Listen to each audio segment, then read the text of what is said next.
Olá, hoje no nosso canal Espiritismo em Pauta vou apresentar um vídeo. Vou falar hoje sobre Eurípides Barçanufo. Eurípides Barçanufo foi um mineiro, um espírita mineiro, médium espírita mineiro, nascido no dia 1º de maio de 1880. Ele era filho do senhor Hermógenes Ernesto de Araújo e da senhora Jerônima Pereira de Almeida. Lembrei do nome dos pais. Ele nasceu então em maio, né? Era taurino, nasceu na cidade de Sacramento, em Minas Gerais. O Eurípides, é necessário que nós tenhamos um conhecimento sobre a sua pessoa e as suas atividades no campo da mediunidade, no espiritismo, no campo da assistência social, especialmente no da assistência à infância e à juventude, porque ele foi professor e muito trabalhou pela educação das crianças. Nós que trabalhamos com crianças nos centros espíritas, no sentido de educá-las quanto ao Evangelho do Cristo, sob a ótica da doutrina espírita, precisamos sim conhecer Eurípides Barçanufo. A biografia, eu colei o vídeo, a biografia que eu vou apresentar hoje, eu colei do site da União Espírita Mineira, que por sua vez se valeu do site da Federação Espírita Brasileira e de alguns livros que se escreveu em homenagem a Eurípides Barçanufo. São 3 livros, depois eu até vejo no finalzinho, eu digo quais são os livros, para que a pessoa querendo possa consultar e ver sobre Eurípides Barçanufo. Esse menino, esse taurino, nascido então em maio de 1880, ele era um menino bastante inteligente, aliás tinha uma inteligência ímpar e um grande senso de responsabilidade. Tanto que na sua juventude, ele ainda moço, ele foi convidado pelo seu professor a auxiliá-lo a ministrar as aulas. Então ele ia de carteira em carteira, ajudando os alunos a resolver os problemas de aritmética, matemática, geometria, língua portuguesa. Ele bem conhecia o assunto e ensinava aos seus colegas então, né? Ele era assim um líder natural, daquelas pessoas que têm a liderança, traz consigo a liderança. Ele era um sujeito bastante respeitável e ele exerceu as funções de secretário da Irmandade de São Vicente de Paulo, na cidade de Sacramento, em Minas Gerais. Na minha região aqui, nós falamos Sociedade São Vicente de Paulo. Lá eles falam Irmandade São Vicente de Paulo, mas é a mesma instituição, tem a mesma finalidade, né? Era um sujeito, então, naturalmente líder, conforme eu disse. E em razão dessa sua liderança, ele foi secretário dessa Irmandade. E como secretário dessa Irmandade, ele ficou alguns anos nessa tarefa, junto à Igreja Católica, junto à Irmandade. Mas um dia, já mocinho, já moço, né, na verdade, ele ganhou de um tio dele, Mariano Cunha, um exemplar de um livro chamado Depois da Morte, de Leon Denis. E ele então leu esse livro e achou extremamente interessante, e de alguma forma esse livro respondia alguns questionamentos que ele tinha e chegava a algumas conclusões que ele tinha em si mesmo, mas que não tinha condições de falar sobre isso no seio católico. Ele conheceu também logo em seguida todo o Pentateuco da literatura espírita codificado por Allan Kardec. E ele ficou realmente encantado, com o que ele viu, com o que ele leu. Foi em 1904, isso mesmo, ele assistiu o primeiro trabalho espírita presencial, ele foi a esse trabalho espírita, foi na companhia de um amigo chamado José Martins Borges, numa fazenda chamada Fazenda Santa Maria. Os espíritas da região se reuniam nessa fazenda, tinha lá um galpão no qual eles se reuniam e realizavam os trabalhos espíritas. Então, nesse dia, nesse 1904, na Sexta-feira da Paixão, ele foi e assistiu e ficou encantado, ficou absolutamente encantado com tudo que ele viu e ouviu. E voltou lá sim uma segunda vez. E quando ele voltou essa segunda vez, ele recebeu uma mensagem do espírito Vicente de Paulo, justamente o espírito de quem ele era devoto, na condição de católico e o espírito com o título de santo. Ele recebeu um convite do São Vicente de Paulo que o convidou para o espiritismo. Não sei se foi bem um convite ou uma convocação, porque ele disse assim, ou uma ameaça, né? Ele disse assim pro Eurípides: olha, Eurípides, se você vier para o espiritismo, se aceitar esse nosso convite, saiba que a coisa vai ficar feia para o seu lado, viu? família, parentes, amigos, a sociedade de uma maneira geral vão se fechar para você. Não serão poucos os que serão que o condenarão. Não serão poucos os que o condenarão. E eu aviso desde logo que você ainda assim deve manter sempre a postura de dizer a verdade, como você tem mantido, só que agora sob a ótica da doutrina espírita. A verdade sobre o cristianismo, sob a ótica da doutrina espírita. Então você proclame sempre a verdade, mas a partir do momento em que você aceitar ser espírita, pode ter certeza, as coisas não serão fáceis para você. As suas responsabilidades vão se ampliar assim ilimitadamente. Né? Ele ouviu aquela mensagem do Vicente de Paulo, prestou bem atenção, mas ele já estava decidido, a partir da leitura do livro Depois da Morte, de Leon Denis, e da codificação espírita, ele já estava decidido a estudar o espiritismo. Então, a partir desse momento, ele se dedicou, ou melhor, ele dedicou todas as suas atividades para a nova doutrina. Né? Todo o seu tempo, ele passou pesquisando e estudando o quanto podia, naturalmente, a fim de desfazer totalmente algumas dúvidas que ele tinha sobre as questões doutrinárias. E uma vez que ele realmente se decidiu ao espiritismo, ele que era um sujeito leal, ele então foi até o padre da paróquia da cidade onde ele morava, né? E entregou o seu cargo de secretário da Irmandade São Vicente de Paulo. Ele entregou o seu cargo e disse o porquê. Disse o porquê, não sem espanto do padre e dos seus companheiros de irmandade, né? Ele entregou o seu cargo. Mas desde aquele dia, então, o vaticínio feito pelo espírito Vicente de Paulo, de que teria grandes dificuldades, eles se cumpriram integralmente. Já começou com a família, né? A família, de logo, de imediato, não aceitou a sua filiação ao espiritismo. Os amigos, de uma maneira geral, e a sociedade com a qual ele tinha contato, imediatamente deixaram de conversar com ele. Mas ele, persistente que era, leal que era, honesto nas suas convicções, ele então continuou a lecionar no Liceu Sacramento, onde ele era, inclusive, o seu fundador, né? Ele era fundador do Liceu Sacramento, junto com outras pessoas. E incluiu, entre as disciplinas do currículo, ele incluiu o estudo do Espiritismo, que levou naturalmente os pais das crianças, católicos de 4 costados, a retirarem seus filhos da escola, né?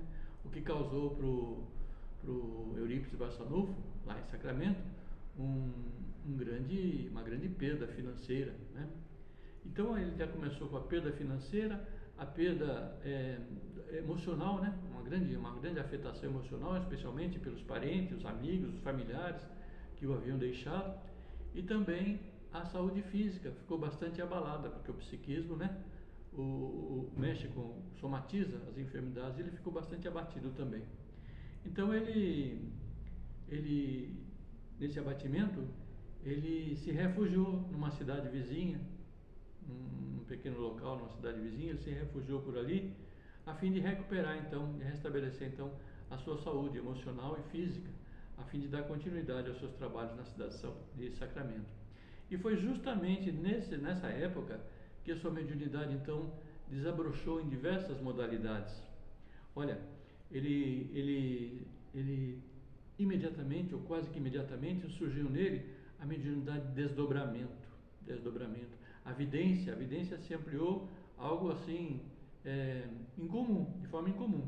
A psicofonia, ou incorporação, como se costuma dizer também se acentuou no campo da sua mediunidade. A psicografia, né, mediunidade do Chico, do Divaldo, também desenvolveu o nosso Eurípides Barçanufo. Assim, os efeitos físicos, que é a mediunidade conhecida entre os espíritas pela mediunidade do Peixotinho, né? Também os efeitos físicos, mas em especial surgiu nele a mediunidade de cura, né? Os receituários foram assim surgindo e se tornando habituais no seu dia a dia, na sua vivência, né? Aliás, conta lá na biografia da qual eu me vali para fazer o presente vídeo, que uma das primeiras pessoas que ele curou foi a sua mãezinha. A sua mãezinha está bastante enferma, então, auxiliado pelos espíritos, a sua mediunidade, então, conseguiu debelar a enfermidade da sua mãezinha. E ela, então, desde logo, ela acabou se tornando a sua, por assim dizer, a sua assessora nos trabalhos que passavam a ser abundantes agora no campo da mediunidade em relação a Eurípides, né?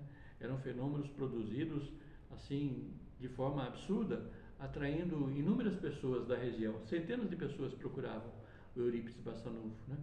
E a todos ele atendia, sem exceção, atendia todas as pessoas. E a pessoa que lá ia, no mínimo ela saía de lá, do encontro com Eurípides, saía como lenitivo da fé, no sentido de que tudo se restabeleceria, que tudo era por ordem divina, que tudo era de alguma forma para que a criatura melhorasse, né? Ou não só com a sua fé, com o lenitivo da fé, mas saíam também com a esperança renovada de que tudo iria melhorar. E é de se afirmar, inclusive, que a sua capacidade de desdobramento era tão grande que ele muitas vezes deixava o corpo ali onde ele se encontrava e ia até o local onde a pessoa estivesse necessitada, em qualquer rincão do Brasil. Ele ia, observava a pessoa, fazia o tratamento possível ali, presencialmente em espírito, e depois mandava a receita para a pessoa, a receita dos medicamentos que naturalmente eram orientados por Bezerra de Menezes, conforme fosse o caso, a homeopatia ou fitoterapia. Ele mandava a receita. Aliás, em 1905, se não me engano, nesse afã de ajudar as pessoas, ele fundou um grupo chamado Esperança e Caridade, agora apoiado, né, por seus irmãos, seus amigos, seus parentes. As pessoas se reaproximaram dele quando viram que o trabalho dele era um trabalho honesto e que ele realmente cria em tudo o que ele fazia e que aquilo produzia resultado em favor das pessoas, né? E ele então passou a exercer trabalhos interessantes mesmo no campo da mediunidade e no campo doutrinário e assistencial. No campo doutrinário e assistencial, ou social, né? Ele pode dizer no campo social, porque algum tempinho depois dele fundar essa entidade Esperança e Caridade, ele fundou a farmácia Esperança e Caridade, também orientado por Bezerra de Menezes. Ocorre que dessa orientação, ele tendo formado a farmácia, ele mantinha a farmácia com seus próprios recursos e era também auxiliado espontaneamente pelos amigos abastados, as pessoas que se reaproximaram dele, que já eram amigos antes, se reaproximaram dele e o auxiliavam espontaneamente então na manutenção da farmácia. A farmácia tinha um laboratório próprio, inclusive ele comprou todo o equipamento para o estabelecimento da farmácia na cidade do Rio de Janeiro e em São Paulo. Então o laboratório era próprio, ele não mandava fazer os remédios, ele fazia. Ele fez também um curso para aprender manipulação dos medicamentos e ele então fazia ali os medicamentos. Então as coisas da farmácia eram de graça, de graça. Ele não recebia nenhuma recuperação, nenhuma recompensa pecuniária pelo atendimento, né? Pelos serviços que ele praticava, o tratamento, o medicamento, era tudo gracioso, né? E ele mandava medicamento, porque ele recebia cartas de todo o Brasil, ele mandava medicamentos para todo o Brasil e esses medicamentos iam via correio. Então, no desdobramento, muitas vezes ele recebia uma carta de uma pessoa, um enviado pessoalmente, vinha alguém, pedia em favor de algum outro, ele ia lá, olhava a pessoa, voltava, com o auxílio do Bezerra de Menezes, prescrevia e o medicamento entregava para a pessoa que era portadora da notícia de que alguém estava enfermo, ou então remetia pelos correios para todo o Brasil, esses medicamentos, todos graciosos, né? Em 1º de abril de 1907, ele fundou o Colégio Allan Kardec, né? Lembra que a situação dele estava difícil lá no colégio, que os pais tiraram, né? Os alunos, porque ele se manifestou espírita. Ele fundou o colégio, então, Allan Kardec, que ficou conhecido, na verdade, em todo o Brasil, especialmente por esse tratamento diferenciado sob a ótica da doutrina espírita, da infância e da juventude, né? Lá ele ensinava, entre as disciplinas curriculares normais, ele ensinava também astronomia e ensinava também os fundamentos da doutrina espírita. O colégio ele tinha, desde a sua fundação, de 100 a 200 alunos, né? Muitas pessoas voltaram a ter amizade com ele, compreenderam que ele era realmente, não tinha mudado em nada, ele continuava aquele sujeito honesto, idealista, inteligente, respeitável. Então, devolveram os seus filhos aos cuidados educacionais do Eurípides Barçanufo. E aí, então, a escola, desde o comecinho, tinha entre 100 100 e 200 alunos, desde o comecinho, né? Ela só fechou temporariamente por algum tempo, por época da gripe espanhola, aquela pandemia que alcançou todo o Brasil, então o colégio fechou nesse momento, né? Eurípides, na verdade, ele, ele também foi vereador, lembrei agora, ele foi vereador de 1907 a 1912, ele foi vereador. E na condição de vereador, muito ele ajudou socialmente aos seus eleitores e a população de Sacramento, de maneira geral, ele ajudou bastante. Mas ele continuava sendo incompreendido, especialmente pelos membros da Igreja Católica, que o acusavam constantemente de charlatanismo ou coisa parecida e procuravam desviar as pessoas do rumo, da direção em que ele se encontrava, criticando-o e a doutrina severamente. Tanto que tem um reverendo na época, houve um reverendo na época, chamado reverendo Iag. Esse reverendo desafiou o Eurípides para um debate público. E esse debate foi numa praça pública lá em Sacramento, na praça pública da cidade de Sacramento, provavelmente em frente à igreja matriz, no qual houve então um debate que foi bastante respeitoso por parte de Eurípides, bastante respeitoso, e posso garantir, pela leitura da biografia, de que Eurípides se saiu muito bem, porque muitas respostas que ele dava, muitos dos questionamentos que ele fazia também, não tinham resposta sobre a ótica do catolicismo romano, mas tinham respostas sobre a ótica do espiritismo. E então o Eurípides se saiu muito bem nesse debate, volto a dizer, respeitosamente por parte dele, né, em relação ao seu oponente. Né. Eurípides, então, na condição de vereador, mesmo tendo trabalhado bastante, mesmo tendo sido o espírita que era, não foi perdoado em momento algum, na sua época, pelo menos, pelos católicos que foram seus companheiros de longa data, né, até a mocidade, foram seus companheiros. No dia 1º de novembro de 1918, o Eurípides desencarnou. Ele também foi alcançado pela gripe espanhola, porque ele visitava as pessoas, atendia todas as criaturas, estava ao leito, à cabeceira do leito dos enfermos, adultos, crianças, muitos dos seus meninos desencarnaram com a gripe espanhola, mas ele também desencarnou na gripe espanhola. Foi no dia 1º de novembro de 1918. Eu estava pensando comigo, né? Ele nasceu 1º de maio de 1880. Em 1907, em 1º de abril, ele fundou o Colégio Allan Kardec.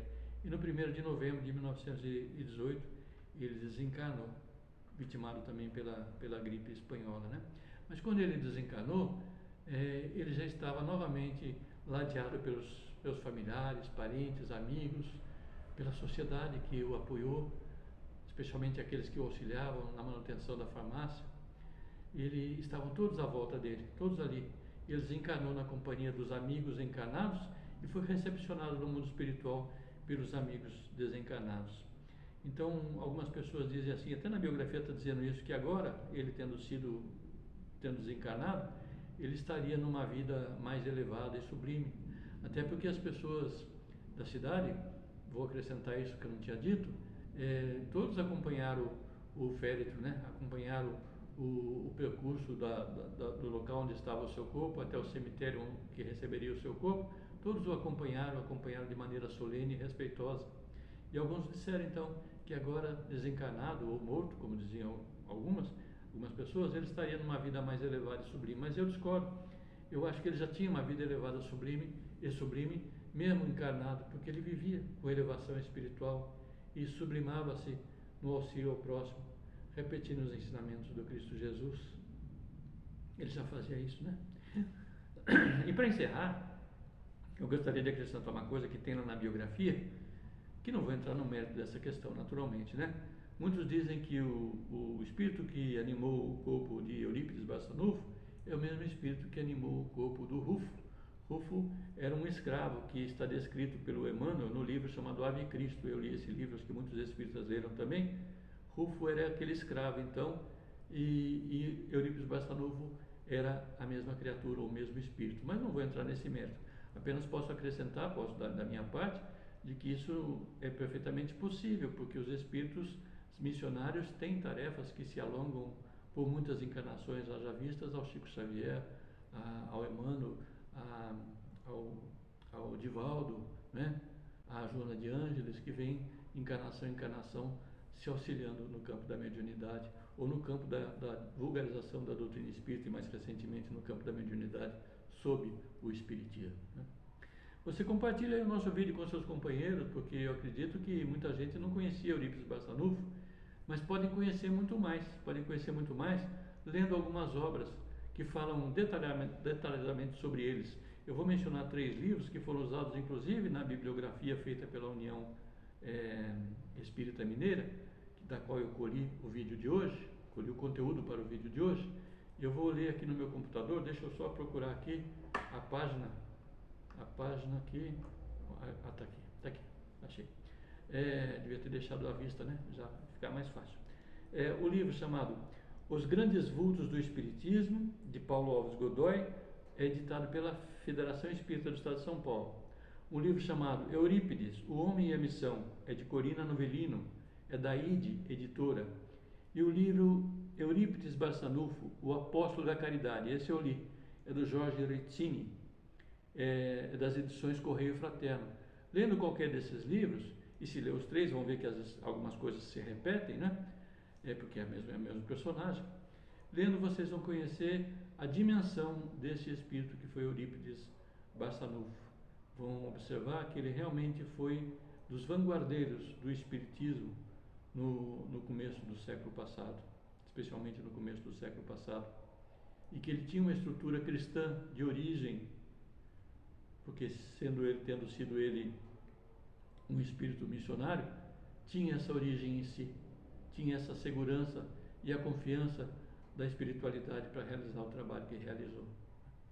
Compartilhe então o nosso vídeo com seus amigos espíritas para que ele tenha conhecimento desse material. E no mais, nós vamos adiante, realizando sempre um trabalho para a vulgarização da doutrina espírita com personagens espíritas.